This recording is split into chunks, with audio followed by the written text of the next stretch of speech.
And people are living longer now, not only because of medical advances, but because we're more sanitary. We Hmm. clean the water and things like that. So we have changed what is considered the normal lifespan, and I think it can be changed more for the better. I love the Blue Zones stories Hmm. that there are people for whom very advanced age doesn't seem all that advanced, and I think that we can learn from people like that.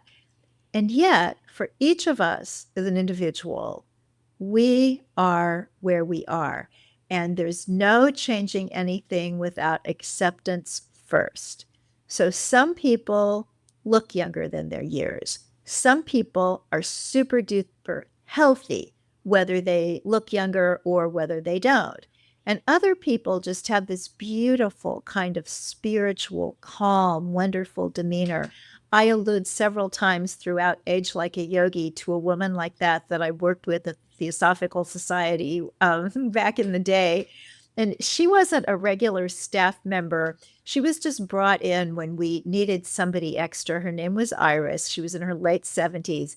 And she was truly one of those people that could light up a room. I mean, this woman would walk in and it was just like, what just happened? And she had this wonderful attitude. So to me, that's really the ideal. What we want for growing older, glowing Glowing older, older. how's that? Is to glow older and bring other people along with us. Yeah, one of my favorite quotes in your book was, "You simply have to rock it." Well, what else can we do? It's like Right. we could pretend to be some other age, but that's weird.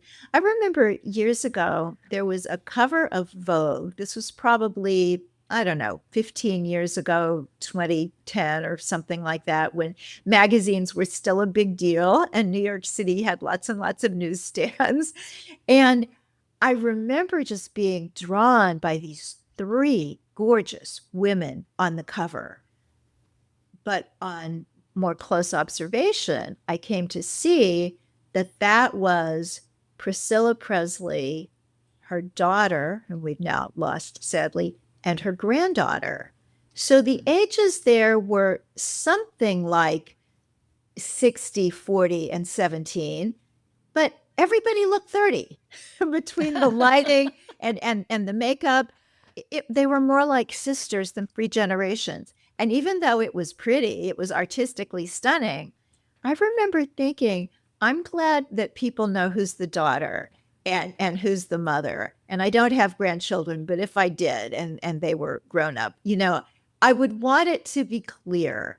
So Yeah, that's yeah. telling me that this thing about trying to hold on to something impossible is not really where any of us is at. The society kind of tells us that we ought to be, but it's really more about being ageless, I think, being in that spiritual place. And that's the cool thing, because the more we relate to this spiritual part of us, our real internal essence that doesn't grow old, then I think the less difficulty we're going to have with chronology.